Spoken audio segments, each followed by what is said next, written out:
Liberals say the darndest things sometimes, don't they? And sometimes they say the dumbest things. I have to show you this clip of Finance Minister Bill Morneau speaking at the Economic Club of Canada yesterday to prove my thesis statement. Thursday, Prime Minister Justin Trudeau was in Calgary. He spoke at the Hyatt Regency Hotel to the Calgary Chamber of Commerce before a largely business crowd.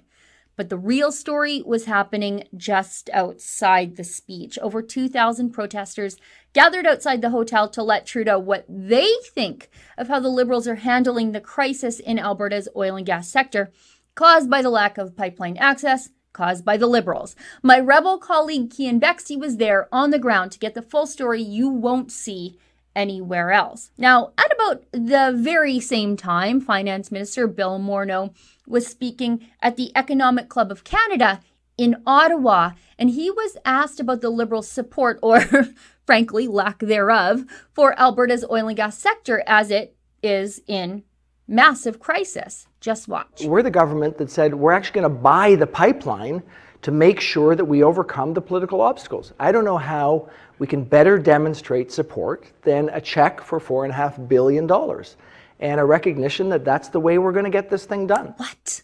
Bill Morneau's only idea to support the Canadian oil and gas sector was to spend money Canada doesn't have on a pipeline that wasn't even for sale.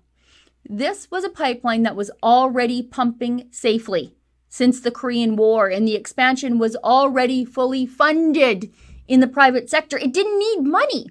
Now, after the Liberals bought the aging pipeline, the expansion part of the project is not being built, and Canadians are on the hook for billions because the activist courts have sent the whole thing back to the drawing board with absolutely no resistance, pushback, or even appeals from the Liberals to get their investment moving oil.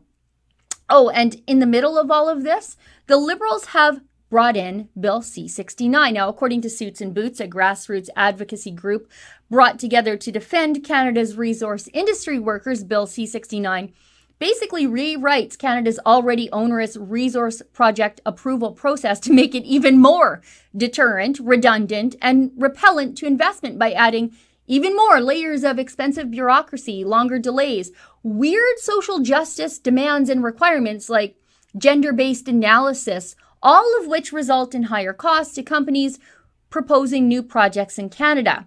If that's what we are now calling successful support for the oil and gas sector from the finance minister, man, I'd hate to see what failure looks like. And it's not like Kinder Morgan is getting out of the pipeline business. Oh no. In fact, Kinder Morgan took that $4.5 billion paycheck from the federal government, and they are continuing to invest in pipelines. They just don't want to do it here. And really, who could blame them for taking the money and running? I mean, Kinder Morgan has to answer to their shareholders after all. A couple of months ago, Kinder Morgan Texas Pipeline Company, a subsidiary of Kinder Morgan Incorporated, struck a deal to build the Permian Highway Pipeline. It's a $2 billion project, and it's going to move natural gas from the Permian Basin all the way to export markets through the Gulf Coast of Texas. I guess it's pretty easy to do business in the oil and gas sector in Donald Trump's business utopia. Here, not so much.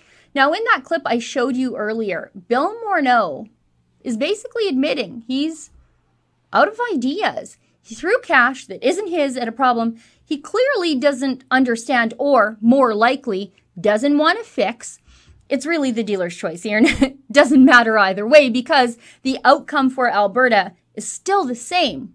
We have no pipelines and a $40 loss on every single barrel of oil we sell.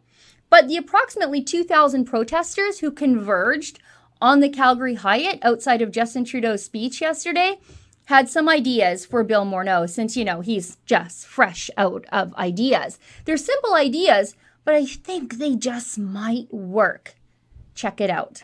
Build up pipe! Build up pipe! Build up pipe! Build up pipe! Build up pipe! Trudeau has to go! Trudeau has to go! Trudeau has to go! Trudeau has to go! You know what? I'll even add my own last idea. Trudeau needs to instruct his fake, independent, totally liberal senators to kill Bill C-69 in the Senate. So there you go, Bill Morneau. And you know what? I know he's watching because those liberals just can't shut up about us at the Rebel in the House of Commons. Since you're fresh out of ideas, Bill, to help Alberta, we've just given you 3 more. For the Rebel.media, I'm Sheila Gunn-Reid. Silicon Valley loves to censor conservatives, and the federal liberals, well, they are funding our competitors. But we have a way around all of this. We have a Rebel Media mobile app. It's available on the Google Play Store or the Apple App Store. Download it, give it a whirl, and take the other side of the story with you wherever you go.